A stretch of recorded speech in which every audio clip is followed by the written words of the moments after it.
going to start the 14 major rock edicts of Ashoka. అశోకుడి యొక్క 14 ప్రధాన శాసనాల గురించి మనం ఈరోజు క్లాస్లో చర్చించబోతున్నాం. So let us see. So what are the major components of Ashoka's main edicts or inscriptions? అశోకుడి యొక్క శాసనాల యొక్క ప్రధాన భావన, ప్రధాన ఉద్దేశం ఏంటి? So the main aspects. Ashoka gave the direction to the people to live in peace and harmony. So in order to protect the peace and tranquility, Ashoka gave the directions in the form of edicts or royal order. రాజాజ్ఞల రూపంలో అశోకుడు ప్రజలకు పాటించవలసిన నియమాల గురించి తెలియజేశాడు. Piece and harmony, mainly శాంతి సౌభాగ్యం కోసం ప్రజలు చేయవలసిన అంశాలేంటి అశోకుడు తన యొక్క 14 ప్రధాన శిలాశాసనాల ద్వారా తెలియజేస్తున్నాడు. So it is a set of addicts. Ashoka Dhamma is a set of edicts in which Ashoka directed the people of his own nation to follow the peace and harmony. And mainly the principles are ahimsa. So Ashoka gave up the policy of wars and he took the path of peace and harmony. So through the Buddhist philosophy, బౌద్ధ తత్వం ప్రకారం అశోకుడు, చండాశోకుడైన అశోకుడు ధర్మాశోకుడుగా మారిపోయాడు. So Chandashoka became Dharmashoka. So he discarded the wars, battles and fightings, violence, and started promoting non-violent activities. So Ashoka became the lover of Dhamma and became the lover of non-violence. So he started preaching the non-violence of Buddhism. Non-violence of Buddhism.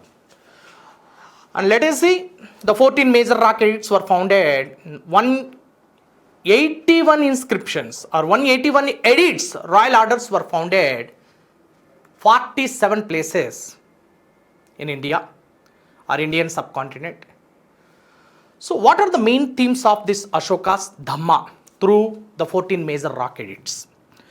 Every citizen must obey the orders of Ashoka and follow the code of conduct.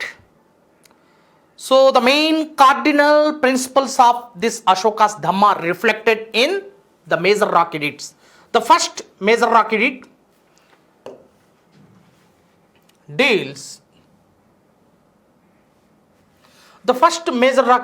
of Ashoka deals with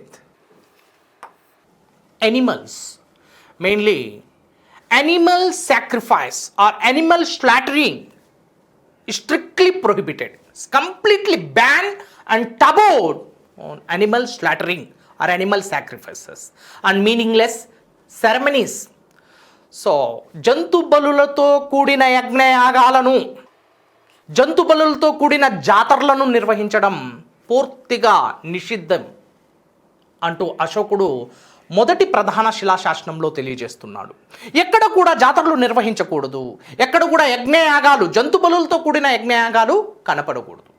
so in order to protect the rights of animals as a part of his Dhamma policy or non violence of Buddhism, అహింసో పరమో ధర్మ, అహింస, జంతువుల్ని హింసించడం, జంతువుల్ని వధించడం చాలా పెద్ద నేరంగా అశోకుడు తన యొక్క ప్రధాన శిలాశాసనంలో తెలియజేస్తున్నాడు.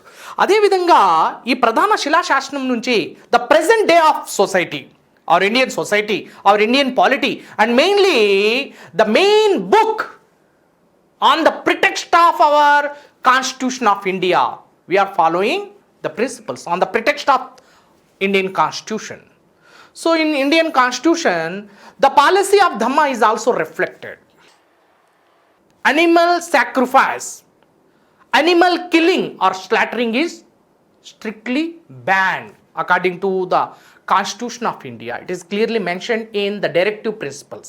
Okay, see the way that Ashoka's Dhamma policy is reflected present day of society, even in our Indian Constitution. This is clearly depicted or mentioned. So జంతు బలులు నిషేధం అన్న అంశాన్ని మొదటి శిలాశాసనంలో అశోకుడు తెలియజేస్తున్నాడు. సో రెండవ శిలాశాసనంలో అశోకుడు తెలియజేస్తున్న అంశం ఏంటంటే సామాజిక సంక్షేమం, social measures. So the happiness of the Kings always lies the happiness of his subjects, the people. తన యొక్క సంతోషం, తన యొక్క సుఖ సంతోషం, సౌభాగ్యం అనేది తన యొక్క ప్రజల్లో ఉండాలి, తన యొక్క ప్రజల్లో చూసుకోవాలి రాజు అనేవాడు.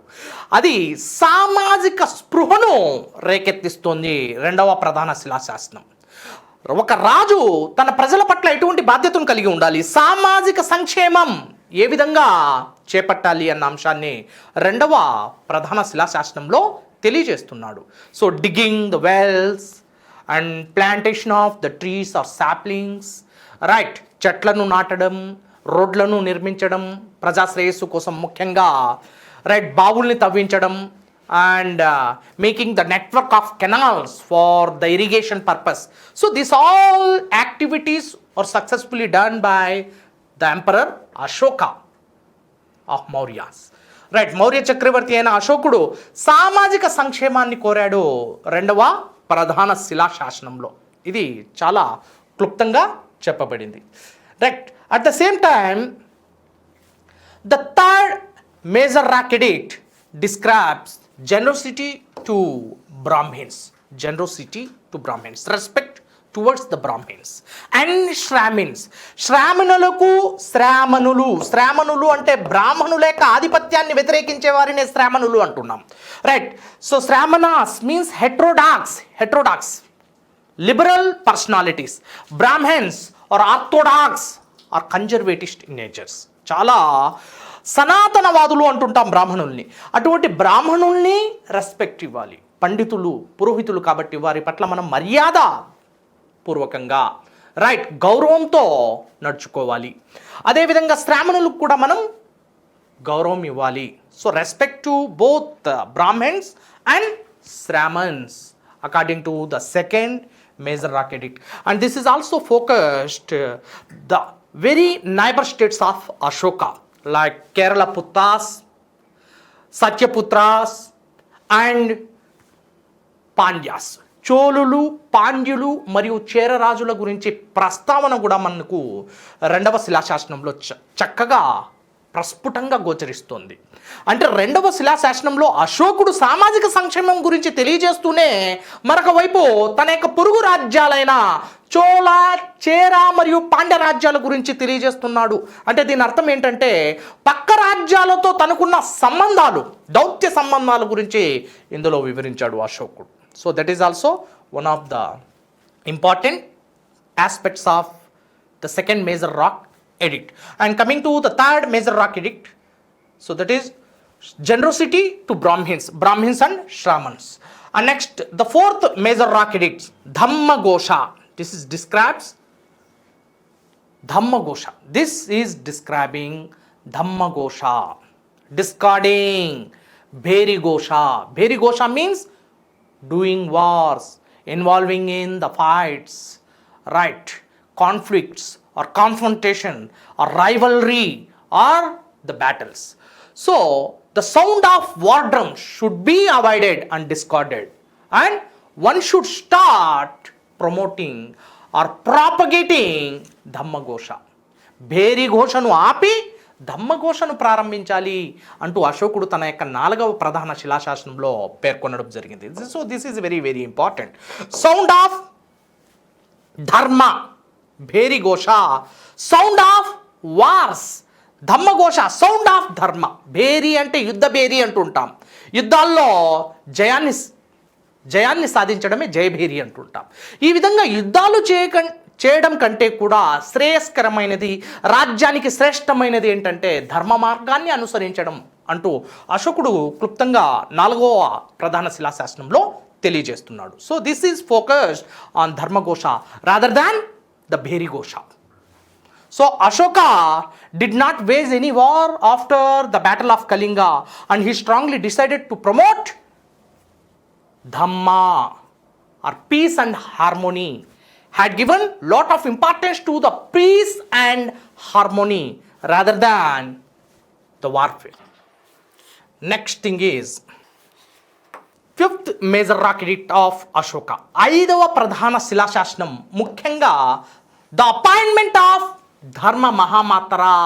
So Ashoka appointed Dharma Mahamatra to promote Buddhism and Ashoka's principles, cardinal principles of his Dhamma or every citizen must obey the orders of Ashoka and follow the code of conduct, the cardinal principles of Ashoka's Dhamma policy.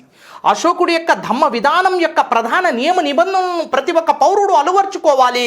అందులో అహింసావాదం, అందులో గౌరవం, మర్యాదపూర్వకంగా పెద్దలతో నడుచుకోవడం, రైట్. అదేవిధంగా సామాజిక స్పృహను కలిగి ఉండడం, రాజకీయ స్పృహను కలిగి ఉండడం, సామాజిక సంక్షేమం కోసం వ్యక్తిగతంగా బాధ్యతను తీసుకోవడం, వీటన్నింటి గురించి కూడా ఈర్ష్య, అసూయ, రైట్, ద్వేషం, హేటెడ్నెస్, జెలిస్ ఇవన్నీ వదిలి సామాజిక పథంపై ఒక వ్యక్తి వ్యక్తిగతంగా నడుచుకోవడం అనేది అశోకుడి ధర్మ యొక్క ప్రధాన అంశమైంది.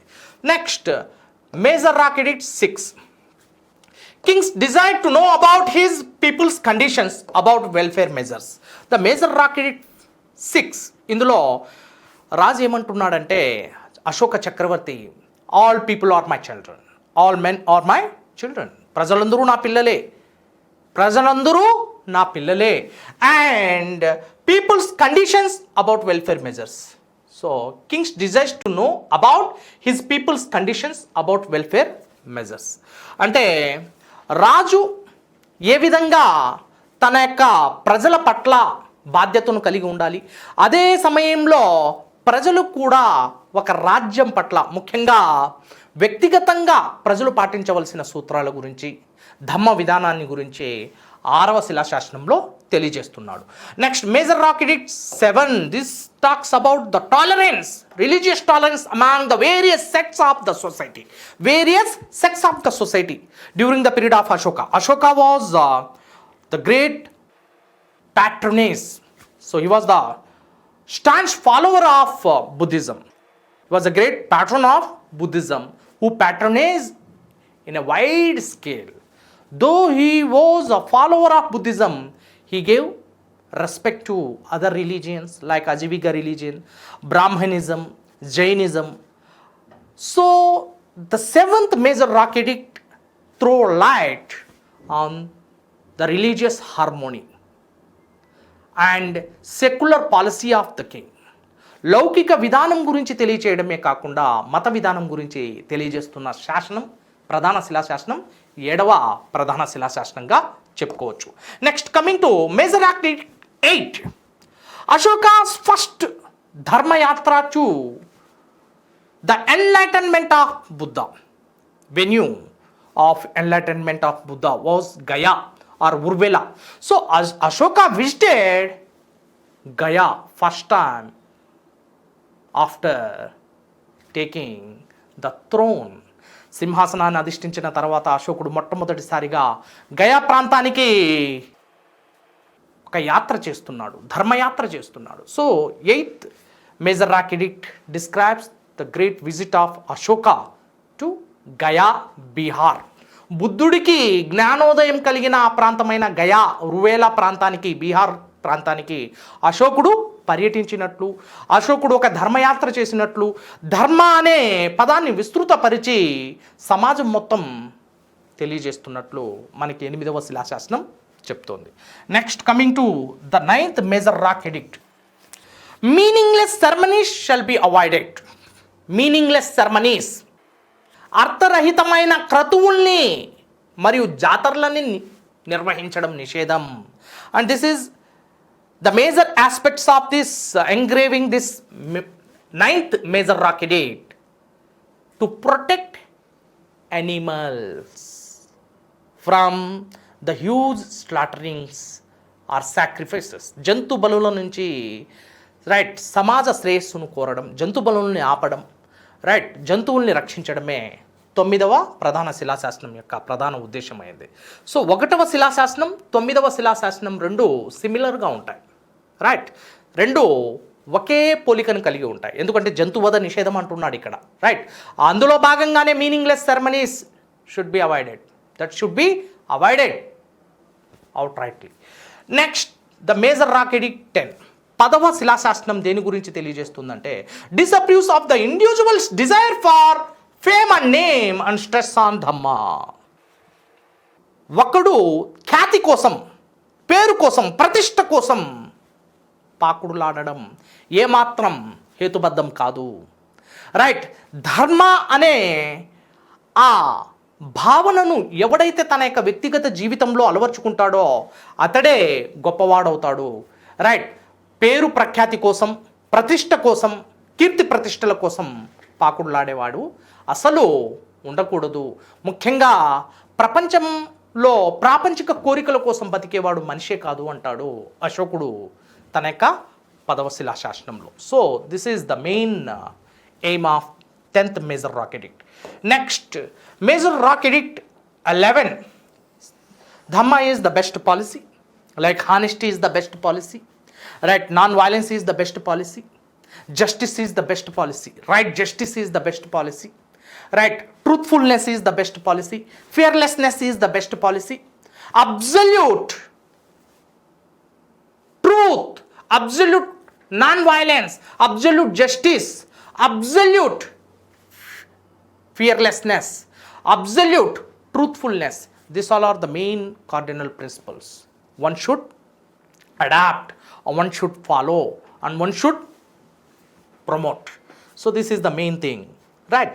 So the cardinal principles of Dhamma policy was extended and elaborated by Ashoka through the 11th major rock edict. Next, major rock edict 12. And this is also deals with the religious sects, tolerance among the all religious sects, in order to avoid the confrontation, in order to avoid the rivalry between the religious sects, and to promote the policy of secularism. లౌకిక వాదాన్ని మరి లౌకిక తత్వాన్ని విస్తరించడం కోసం 12వ శిలాశాసనాన్ని వేయించాడు. చూడండి, 7th and 12th major rock edict describes the same thing. What are they? Tolerance among the all religious sects, to promote the communal harmony, to promote the religious harmony, and to promote peace and tranquility. So these all things are mentioned in the 12th major rock edict. Both 7th and 12th throw light on the tolerance among the all religions. Okay. Next, major rock edict 13 describes the battle of Kalinga. Kalinga యుద్ధం గురించి తెలియజేస్తుంది 13వ శిలాశాసనం. Right, ఈ 13వ శిలాశాసనాన్ని దాదాపు అశోకుడు క్రీస్తు పూర్వం 261లో Ashoka fought the battle of Kalinga in the year 261 BC, right, with Kalinga rulers, and he killed 1 lakh soldiers and 1.5 lakhs were captured as captives. And hereafter Ashoka took the path of Buddhism, and immediately Chandashoka became Dharmashoka. దండయాత్రలను ఆపి ధర్మయాత్రలు ప్రారంభిస్తూ కళింగ యుద్ధం తర్వాత అశోకుడు జ్ఞానోదయాన్ని అందుకున్నాడు, బౌద్ధ తత్వాన్ని అందుకున్నాడు, బౌద్ధ మార్గాన్ని ఎంచుకున్నాడు. దీని తర్వాత అశోకుడు చాలా గట్టిగా దృఢంగా నిర్ణయించుకున్నాడు ఎటువంటి యుద్ధం చేయకూడదు, ఎటువంటి రక్తపాతాన్ని సృష్టించకూడదు. So the battle of Kalinga taught a great lesson to Ashoka in order to convert into Buddhism and take the path of Buddhism or non-violence. యుద్ధాలను వదిలి ధర్మాన్ని పాటించవలసిన ఆ ప్రాముఖ్యతను ఆవశ్యకతను తెలియజేస్తున్నాడు 13వ శిలాశాసనం ద్వారా. So after the battle of Kalinga, Ashoka strongly decided not to wage any war again in his life and to promote the policy of Dhamma. And the same 13th major rock edict describes the neighbor states and few foreign states, right. కొన్ని విదేశీ సమకాలిక రాజ్యాలు మరియు పొరుగు రాజ్యాల గురించి కూడా ప్రస్తావన అందిస్తుంది 13వ శిలాశాసనం, రైట్. సో అశోకుడి యొక్క దిగ్విజయ దండయాత్ర, కళింగ యాత్ర గురించి, కళింగ రాజ్యంపై అశోకుడు సాధించిన విజయం గురించి ఈ 13వ శిలాశాసనం తెలియజేస్తుంది. It throws light on the Kalinga the war. Throw light on Kalinga War, 13th major rock edict. So that is the main importance of 13th major rock edict. It throw light on Kalinga War, which throws light. 13th major rock edict of Ashoka throws light on Kalinga War and described the huge bloodshed taken place during the time of the Kalinga War. Next, major rock edict 14. Purpose of rock edicts. What is the main purpose of the rock edicts? Engraving the inscriptions throughout Indian subcontinent. What is the main purpose? Purpose is to promote Dhamma policy. And what is Dhamma? Dhamma means the cardinal principles to which every citizen must obey and must adapt and must promote as much as possible. So the code of conduct of Dhamma policy is propagated by Ashoka, and the importance of engraving the inscriptions throughout Indian subcontinent is very, very important according to Ashoka. So that is the main purpose of engraving the inscriptions throughout Indian subcontinent. Okay, right. భారత ఉపఖండం మొత్తం శాసనాలు వేయిస్తున్నాడు. శాసనాలు వేయించి దానికి కారణం ఏంటి, purpose ఏంటి, ఉద్దేశం ఏంటంటే తను నమ్ముకున్న ఆ ధర్మాన్ని మొత్తం దేశవ్యాప్తం చేయడం, ఖండాంతరం చేయడం అనేది అశోకుడి యొక్క ప్రధాన లక్ష్యమైంది. So these all are the 14 major rock edicts reflected Ashoka's Dhamma policy, right. As we discussed earlier, the 14 major rock edicts were founded at 8 places of various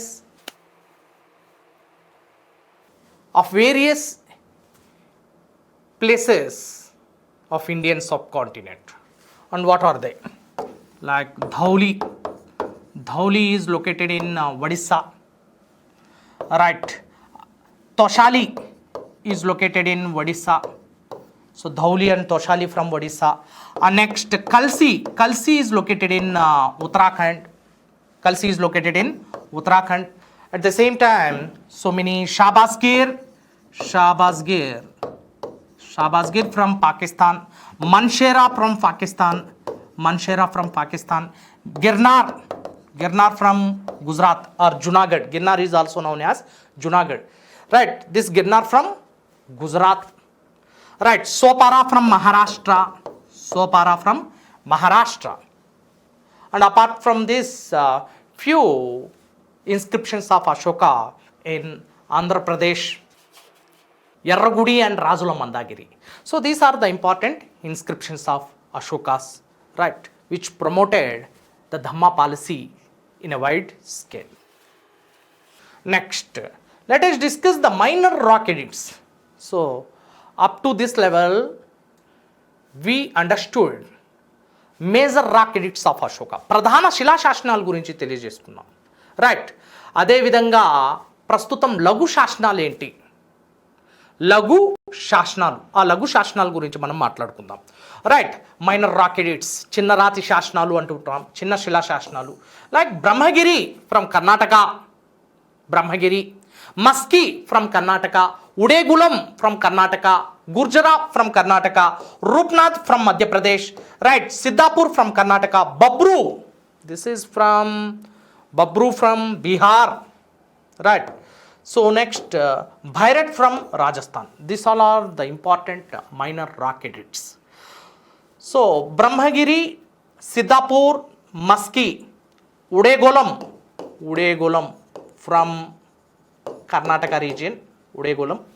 Right, Nittur from Karnataka. It's not Chittur, Nittur from Karnataka region. Right, Gurjara from Madhya Pradesh. Rupnath from Madhya Pradesh. Right, Bharat from Rajasthan. These all are the various minor rock edicts of Ashoka. So mainly these minor rock edicts describe Ashoka's faith towards Buddhism. But bro, minor rock edicts describes Ashoka's faith towards Buddhism. Buddham Sharanam Gacchami, Dhammam Sharanam Gacchami, Sangam Sharanam Gacchami. This Buddham, Dhammam and Sangam.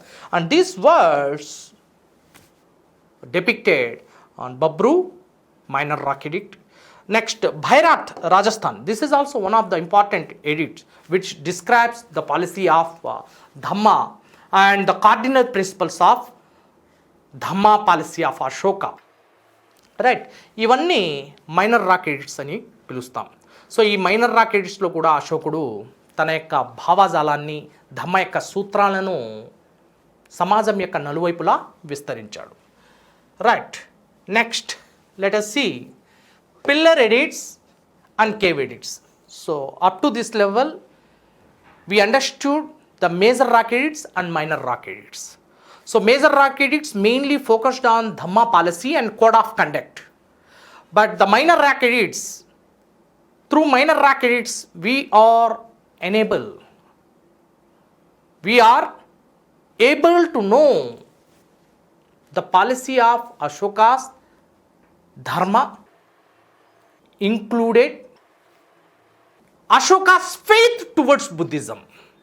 అశోకుడి యొక్క విశ్వాసం, బౌద్ధ మతం పట్ల అశోకుడి యొక్క విశ్వాసం ఎలా ఉంది దాని గురించి మనం చర్చించుకున్నాం. నెక్స్ట్, అశోకుడి యొక్క స్తంభ శాసనాలు, అశోకుడి యొక్క గుహ శాసనాల గురించి కూడా మనం ఒకదాని తర్వాత ఒకటి చర్చించాల్సిన అవసరం ఉంది.